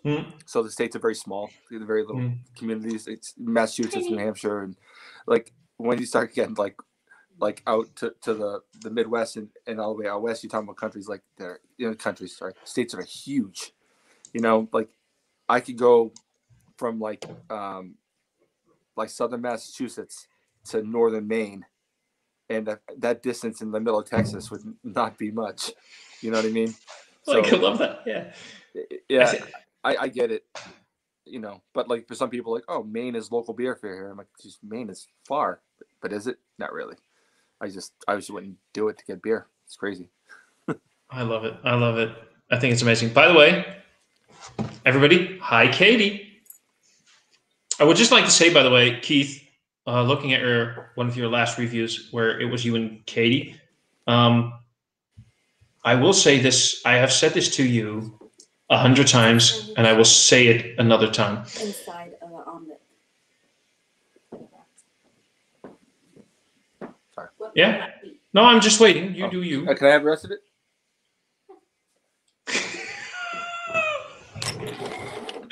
I'll eat it. Thank you very much. No. This is not fair. I'm canceling this live stream. Are you getting food? I'm not going to eat it now. I'll wait till it's over. But you're getting food? Yeah, it's eggs and looks like there's like some beef and it'll be good. I need to make my own food, dude. That's just not fair. But anyway, yeah, one of my favorite things that one of my favorite like Cambodian things is it's a lok lak. It's like sort of like a stir fried beef, and but it's very, very good. And she made some last night, and it looks like she put some like an omelet. So I'm gonna eat it. Pretty exciting. Truffle hot sauce? Honestly, I probably would normally, but this looks like she's dressed this up with a lot of stuff already. So, okay, guys, we're switching from movie review to food review right now. Yeah. Oh no. The thing is, I think the movie shows its seams. I think the movie is definitely flawed. But if I'm sitting down watching the movie, I have a good time. I enjoy it from front to back. There's some of the stuff I find to be a little bit like less than ideal, but I think most of the actors are up for it. I think most of them are having a good time. I guess, some would say they weren't, but I think it's also rewriting history. I think for a fact we can tell now that there were at least 2 people who did not have a good time. Yeah, but I think one of those people not having a good time, had to do with their personal life. And I think the other person didn't want to say booyah and got pissed off and complained to John Berg. That's what I think happened. Could be. Could very well be. Keith, sorry, what was I going to say? I was going to say that the fact that, dude, you and I've said this before. I could say I'll say it live on freaking YouTube, dude. You and Katie are the best couple ever. You and Katie are the best couple ever. And you speak. I just think it was cute. That entire review was great. She took over your channel, and she should have. And the 2 of you are amazing together. So, yeah. Speak. That just needed to say that. Speak. Somebody just blacked out. Get a whole beaver frozen meat. Hello? Yes? I'm trying. My headphones aren't connecting. I'm not sure what the hell's going on. Give me a second. I'm going to disconnect them and reconnect them. Do it. I love this chaos, by the way. I am an agent of chaos. I also don't think it's like the most professional for me. Oh, fuck it, dude. We're just having fun for like 2 hours talking about movies, and who cares? Because there we go. I think for me, I think Ezra Miller as the Flash. So I in the last few years, I used to be a big fan of the Flash, the CW show with Grant Gustin, which really just dropped the ball in like the last 2-3 seasons and became like a shitstorm. Yeah, all TV shows. Agreed. Well, to a degree, I would say that Arrow itself had some pretty shit moments in its last few seasons, but I appreciate what it still tried to do. I'm a big Arrow fan. Maybe that's it. I don't know. I sort of, in a weird way, I kind of connect to the Oliver Queen character. I don't know. Whatever. Call me an idiot. Because you're super, super wealthy and really ripped, and you can do the salmon ladder like a gangster. Is that why? Yes, and yes. Fair enough. I win. And I'm even better looking than Stephen Amell. Yeah. So, but anyway, point being is that I think the Flash sort of dropped the ball. I'm interested to see what Ezra Miller can do with the character. I think Ezra can do great. I liked him in this movie. I really did. I thought this sort of innocence to his character, the wide-eyed sort of. Yeah, like what the hell is going on? And then that one moment, I love that one moment. It was a bit overplayed. It was a bit very not subtle, but that one moment where, Batman tells him, just save one. Yeah. If you save one, you'll know. And that one moment, even though it was overplayed and it was so over the top, and it was so that moment, you could see the switch. You could see the switch turning. Flicking in his eyes, where he was like, I did it. This is the first time that I didn't just stop like a robber. This isn't the first time that I did something odd with my powers. I saved a life. Yeah, but I think in general, all the superhero movies are sort of melodramatic, and like they're all a little silly to some point, and that was definitely a little bit silly. It was super silly. I do enjoy the Flash. I stopped watching when I couldn't keep up. The thing with the crossovers, see, if you want to follow the crossovers on the CW channel, you have to watch all the shows, which, of course, me being, the weird nerd and whatever I do, because I have no life, this is exactly what I do. What was your favorite? Just very quick intermission. What was your favorite crossover from the CW shows? Probably... Maybe I like the ones earlier on better because there was less convoluted and a little more. The tiny ones, they were better. Yeah, I loved them up until what was the Nazi planet one? I don't know what that was called, but I know which one you're talking about. Yeah, I loved that one, but because it was still over the top, without being serious. And then they started taking them too serious, the Elseworld and the Crisis on Infinite, although some of the cameos on the Infinite Earth one. Yeah, they having Tom Welling and stuff. That was fun. Knox. Oh, yeah. I wish they did a little bit more with him. That would have been really fun. Alexander Knox is my guy, so I'm down with that. And I still think Brandon Routh is an amazing Superman, by the way. Yeah, it was nice seeing him get one more crack at it. I think that he was very good in the role. I think that he didn't have a great movie to do it with, though. It was a movie that was really fun for about half of it, and then it just got weird. But I never had an issue with him. I thought if anyone was going to follow up sort of that role that Christopher Reeve did, that was kind of the perfect guy. Exactly. And I still love the fact that they had to CGI his apparently massive dong. Oh, really? Is that true? And there's stories going around that they had to edit out some shots where apparently he's hung like a horse and the suit made it very apparent, and they were like, we can't show this on screen. Oh, dear God. You should Google that shit. That is beautiful. Yeah, apparently he did well. He did quite well. Yeah, well, one way to phrase it, I suppose. Yeah, I suppose.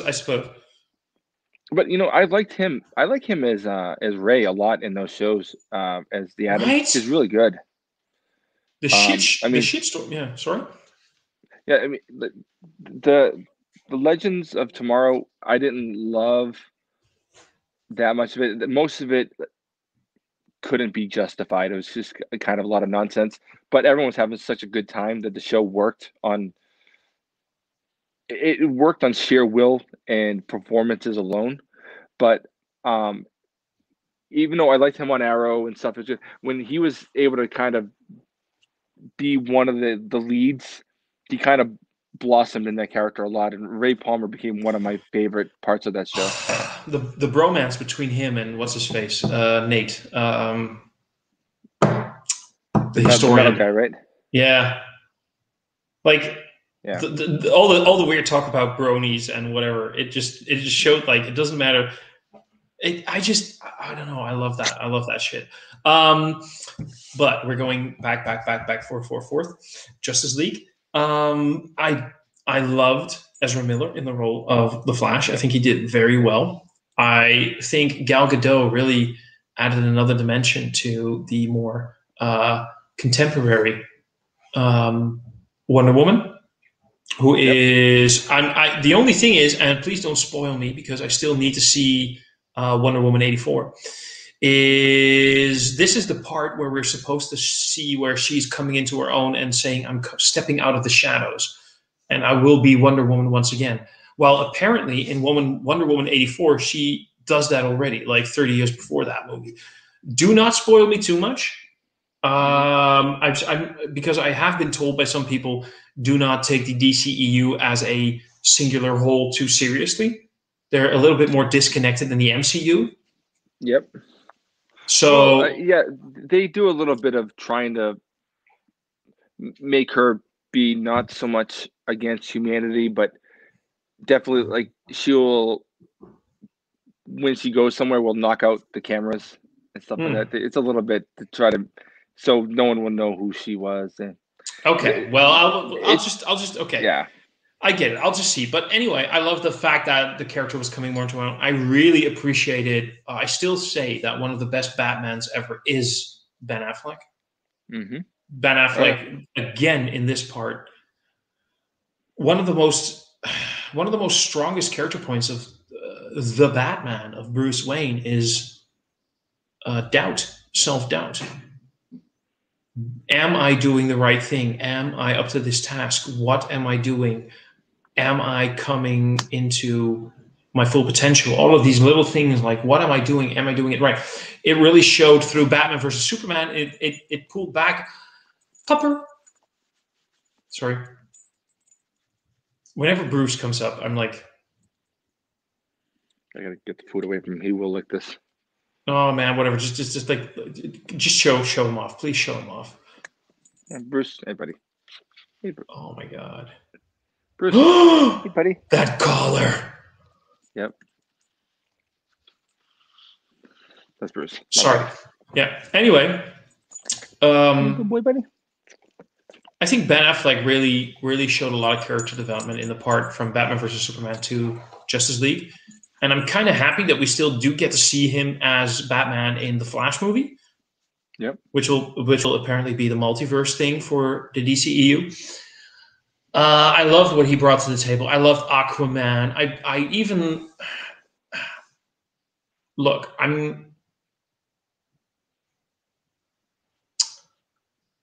I appreciate what Ray Fisher did with the part, right, for Cyborg. Yep. And I understand that he is incredibly sour of how everything went. Yep. I understand that he went through a shitstorm there. And it makes it sort of weird to rewatch the movie now, knowing how difficult it was for him. And I'm very curious about what they're going to do with the part for him in the Zack Snyder cut. I enjoyed Cyborg to an extent, although I do appreciate the fact that he's right that was the most snubbed character in the entire DCEU so far. Yeah, I think he and Flash got a little bit of a raw deal in how the movie played out. I thought they both did well enough in the roles. They're both good actors. I didn't see anything that like, there's nothing that was offensive to me. I just don't think that they had the most to do, you know. But the movie was, you know, they filmed just under Zack Snyder over 4 hours of stuff, and then they filmed extra stuff with Joss, and they had to pare it down to 2 hours. There was going to be some some stuff left on the floor about that shit show.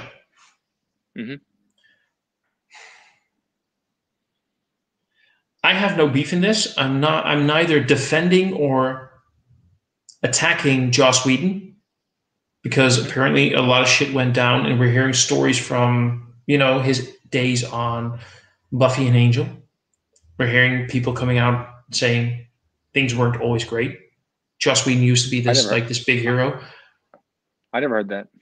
I heard about stuff from Justice League. That's it. God, what's her face? Cordelia. Charisma. Yeah, Charisma Carpenter. So apparently she came out when it turns out she was pregnant during Angel. Yeah, season 4, yep. Basically what it came down to, as a long story short, Joss Whedon said, "How dare you?" And that's wrong, man. If that is all true, then that's just wrong. He was basically upset because I can't do what I want to do because you made a personal life choice. This is somebody, he knew her for years and years and years, right? Yeah. 7 years. And basically what it came down to was him saying, "How dare you?" Because now I can't do my show. You are doing the best thing in your life that you wanted to do. You want to have a child. This is what you want. And instead of being happy for her, he basically went, "How dare you?" and wrote her out of the show. I mean, she was on the show for like 19 more episodes. You know what I mean? Having said that, it's still a shit thing to do. What I will say is that I also understand. What I also will understand is that things went pretty sour for Justice League with everything that Zack Snyder had to go through, right? Oh yeah. Well, that's gonna be the worst thing ever, right? Yeah, and then exactly. I mean, for those who know, if there are people who have never heard of this, Zack Snyder was going through Justice League. He was already pretty burned out as a person, dealing with all of these movies. And then she was in her late teens, early 20s, something like that. College age, yep. His daughter committed suicide. Yep. And the thing is, he took a few weeks, like a little bit of personal time, and said, "I'm okay, and I'll go back to work." And after a while, he said, "No, he didn't." He said he won't come back. No, he went back. From what I read, he went back, and then after a while, he said he just talked about it. He did not at the time think. Yeah, he said basically by the end of it, he just didn't give a shit anymore. From what I read, he went back. But this was a few years ago, okay? So I'm just saying like a year or two ago when I read this, that he went back to the movie, and after a while he said, "You know what? I'm not okay." There are three words that are so difficult to say. It's 4 words. I am not okay. Yep. Those are very hard. And he said those, and he was like, "I can't do this anymore." So they pulled in, and I understand the Warner Brothers, you know, why they did this. They were like, "We need to pull in the one guy that can pull off a superhero team movie thing, which is Joss Whedon." And Joss Whedon suddenly got pulled into this project, but they also said, "This is what we want you to do." How fucking hard is that to finish a movie somebody else did, right?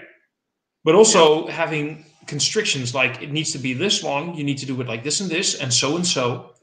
My point is the entire Joss Whedon situation, I kind of try to not get involved because you hear so many things, and I can understand the people who were involved, that it was a shitstorm for them, how Joss Whedon treated them. I can also understand that Joss Whedon might have done things.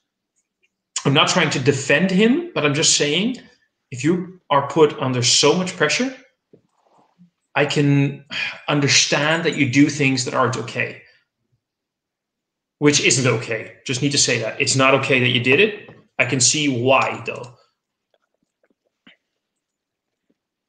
Can you lost Buffy? I think. What are you doing, Bruce? I think that in general, I think it was sort of an impossible task. I wasn't there on the set, so I can't comment too much, I guess, on what did or didn't happen. I do know that, I mean, whatever did happen has not affected his career that well, you know. So well, he got sort of fired from his own TV show just a few weeks ago. Yep. So yeah. Yep. But the Zack Snyder stuff, at least it's going to finally be somewhat corrected, I guess, doing the new movie. I'm stoked. Yeah, I'm curious because it seemed like the executives at the time thought the movie was unwatchable, and I'm curious. Like I have this weird sick kind of idea. Like if the movie is like really really bad, I'll find it to be funny. You know, like that the whole time that the executives were right. So like if I sit there and get through the whole 4 hours and I think it's real trash, I will not think it's a waste of 4 hours. I'll end up finding it to be funny. There are like bad movies and there are bad movies, and the good bad movies are the best bad movies, right? Yeah, I guess so. But like I don't know, like if I think of like a good bad movie, I usually think of like Ready to Rumble, because everyone thinks that movie's trash, but I'd laugh my ass off the whole time when I watch it. Ready to Rumble. I'm just trying to wait. Jesus, give me 2 seconds. So, wait. There we go. That was beautiful. So here's a funny story. My laptop just said that the battery's nearly low, so I'm trying to plug in my laptop. All the plugs in this house are childproof, baby-proof.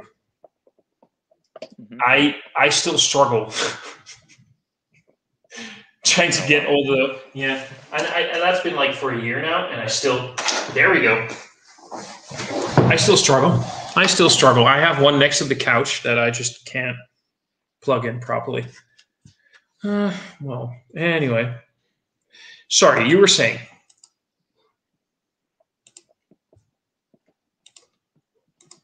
I don't remember. Me neither. We were talking about The Flash. We were talking about Justice League. We were talking about Joss Whedon. We were talking about the movie. Yeah, the Zack Snyder cut. Yeah. I just think like if the like no I made a comment about Ready to Rumble. I think of like good bad movies. But it doesn't matter. It's just not a movie that's well loved or well regarded, and I watch it and I laugh my ass off, even though I know it's silly and stupid. Those are the best. I don't. Yeah, but I think if the Zack Snyder movie isn't good, I think it's be it's gonna end up being like a catastrophic bad thing. Not like I don't mean like it's gonna be catastrophic, but I mean I think it'll be like if it's bad, it's gonna be one of those like bad, not Jesus Christ bad, you know. But I think you might be right. I'm optimistic though. Either way. Look, the Zack Snyder cut is probably going to be one of the worst things we're ever going to see. not worst, weirdest. Let's say weird. Yep. Because here's a guy that basically walked away from a movie for awesome reasons. No, not awesome. Sorry, that came out wrong. For very legitimate reasons. He walked away from a movie for very legitimate, great reasons that I totally understand, and he's right. Mm-hmm. And then basically, he said, I'm going to own this shit. Has there been anything in the trailers so far that made you go, yeah, this is going to be better? I mean, I don't know, because the trailers have only sort of been... I put less trust in trailers in general. I don't, of course, trust. Obviously they are advertisements, and you can't trust advertisements because advertisements lie, right? But like, there's certain things you see are sort of promising. Like you see that looks like they're going to restore the stuff with Kiersey Clemens playing Iris. Looks like Steppenwolf is going to be more. It's going to look more like he did in that sort of hologram type thing from BVS. Just looks that was good. More menacing. Yeah, stuff like that for me. You know, I like. I think the shots have a more unified vision. It doesn't look like some are one director, some are another director. Stuff like that. Yeah, but there's you know what bugs me? Here's what bugs me. We saw a shot in the trailer of Superman in a black suit. Oh, yeah. In the Snyder Cut. It has been said, it has been known, no scenes were ever filmed in a black suit. It was always the blue suit. Meaning this apparent Snyder Cut is not his original vision. He's making it what he wants it right now. And that kind of bugs me, because now I'm starting to wonder, is this Snyder Cut going to be his legitimate version? Or is he just filling in blanks from whatever, from scratches that fans are saying? Because a lot of fans, there's a shot from Man of Steel where he's walking in the ship, or was it? I think it was Man of Steel, where he's walking through the ship and you see a black Superman suit. And people have been screaming for that suit since. It's a deleted scene. Is this Zack Snyder? That deleted scene is from Justice League. Maybe. That deleted scene is not from Man of Steel. Could be. He himself has said it is known. It is from Zack Snyder himself. He said, we filmed and made no black suit Superman scenes. There were all the scenes where we see him in the trailers in a black suit are color corrected. Is this Zack Snyder playing to the crowd? That. No, but he said you can Google this. So if that's true, that means that if that's true, that means that Zack Snyder isn't building his version. He's building the version that fans want. Never cater to the crowd. Well, I think that from my understanding, there was always an intention to have the black suit of Superman. Now maybe I'm wrong. That's what I always understood to be true. Could be. But the fact is that he got more money to film more scenes for this movie that weren't supposed to originally be in it. There's going to be more stuff that they've done with the nightmare scenes. Like, it's not going to be the movie exactly that he was going to put out 3 or 4 years ago. That's a fact. But also, like, you know, one of my favorite, maybe it's not one of my favorite albums, I guess. An album I really like is called Brian Wilson Presents Smile. Brian Wilson was the principal songwriter of the Beach Boys and a member of the Beach Boys as well. Okay. He played bass or keyboards and did a lot of lead vocals and stuff like that. But he wasn't Mike Love, whom I think most people think of. Get that. Shut up. I think most people. My watch was yelling at me. But yeah, I think most people think of like Mike Love as the lead singer of the Beach Boys, but that's neither here nor there. In the late '60s, Brian Wilson was making an album called Smile for the Beach Boys, and it ended up kind of it fell apart pretty hard. He ended up like on a lot of drugs and needing help, and they recreated something that they called Smiley Smile, which is stupid. It is what it is, but no one knew what Smile was supposed to be really. He in 2004 did Brian Wilson Present Smile, re-recorded all the songs and had this creation. But he said, no, this isn't what Smile was in the 60s. This is what Smile is now. It's not what I had in mind then, but it is what I would translate into now. So it isn't the same. It wouldn't be the same. But I think that that's sort of what Justice League is going to be. It's not going to be what he was going to release in 2017. It's going to be something different, but I think it's going to be more in line with his vision. I appreciate that line of thought. I really do. Like, I had So here's a weird analogy. You don't have children, right? No. No, I don't have children either, but I can sort of see where if you want children, you have this image of what children would be, right? What your child would be. Yep. And then you get to know it. You raise it, you get to know it, you look at it from a distance, and you kind of realize you're seeing character traits coming into this child over a few years. You see it develop, and you're aware of, okay, maybe I had ideas of what it would be like to have a child, and now I see this child develop, and I see it coming into its own. I see it grow. And then you take what's in that child, if you're a good parent, you take what is in that child and you nurture it. And you let it grow. You feed that. And then it becomes something more than what your original thought was. Well, yeah, I would say that's almost like saying, it would be almost like if you took a snapshot in 2017 and then take another one in 2021, it's not the same child. Please don't. Yeah, because I hate, as a person, they're like most of my shots from like 2000, before 2018 are basically gone from my Facebook. I hated them all. So I get what you mean. Because you look at that and you're like, that's not who I was. This is who I am. And you want to present something to the world like, this is who I am. Yeah. And if you don't have to present what you had in 2017. You can do something different. Yeah, but no, what I'm saying is like more or less valid. Well, maybe, but what I'm saying is that you look at this, you look at the thing that you nurtured, and you're aware of the fact that it became something more. It became something that maybe you didn't have that in your original vision, but it grew. And then you look at what it became. You look at all the input it got from everything around it, and you're like, can it be more than what I envisioned it to be? What I thought it could be. Mm-hmm.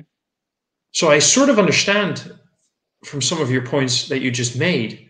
I actually like the idea that Zack Snyder was looking at what has the fandom said, what could Justice League be, and what can I make of that, and what can I take from what it became in,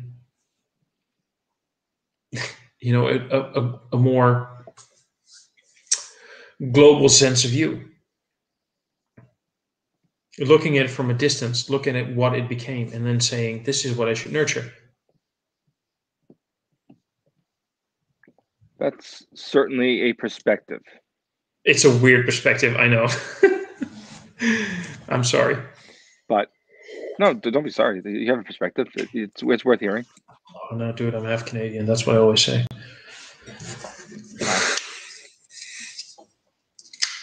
I am as well, actually, weirdly enough. Really? Are you half Canadian? Side of French Canadian. Yeah. Oh, so you don't just say I'm sorry, you say it in a French accent. I'm sorry. Oh, no. I mean, yeah. Dude, it's funny. When I go to Canada, because I do go with some. Well, I guess not that recently, but I've gone literally a dozen times or more. When people pronounce my name, it's not how I pronounce it, because I don't speak French or understand. How do they pronounce it? I don't know. It's tough. It's like for me, my last name's pronounced Gendron, like Gendron, Gendron. That's how I pronounce it. Okay, if I had to put a Go ahead. No, you might have a better attempt than I could. So okay, if I were to do it with a French accent, I would say Michel Gendron. That's closer than I could get. Yes. Yeah, it's like Michel. That. Yeah, Michel Gendron. Je m'appelle Michel Gendron. Entirely possible. I'm pretty sure that's not something I understand. Yeah. Dude, we're reaching the mark where you said you had to go off because you got some stuff to do, right? Yeah, take my dog to an appointment. Yeah, we did one of the weirdest live streams ever, and this was as generic as fuck, and it really was about nothing and everything, and I really loved it. So we're definitely gonna do a part 3 because we have what do we still have? We have We have Aquaman. We have Wonder Woman 2, which I haven't seen yet, and we have Birds of Prey and Shazam. Is that it, or is there something I'm missing? It's Aquaman, Shazam, Birds of Prey, and Shazam. Wonder Woman 84. Yeah, Shazam. I want to talk about Shazam. I loved Shazam. Okay. Oh dear, ladies and gentlemen, look at that face. Part 3 is going to be interesting. Mike, all right. I would like to thank you very much for being here. I would like to thank everybody who was watching and commenting. We're talking about people like Keith. We're talking about people like Lee. We're talking about Joe. We're talking about, let's see, we're talking about Blake TV. We're talking about Severio. We're talking about Lee Cat. We're talking about Douglas. We're talking about Kent Beer Reviews, a.k.a. Craig. Thank you, everyone, for chiming into this. I know this is probably not one of the best watched live streams we ever did. But you know what? I don't care about that. I care about the fact that I had a lot of fun talking about movies with you for 2 hours. All right. Well, we'll do it again. I'd like that. And that's probably going to be DC. Do you want to do DCU Part 3 first, or do you want to do something else first? We can do whatever you want. I mean, let's keep it fun. We can do something different next time. If things go as the way we'd like to go, we'll probably go for another live stream somewhere around the same time in a week. Let's do it. Awesome. Nice seeing everybody. Everybody, cheers, and good luck with your dog. Cheers. Bye-bye.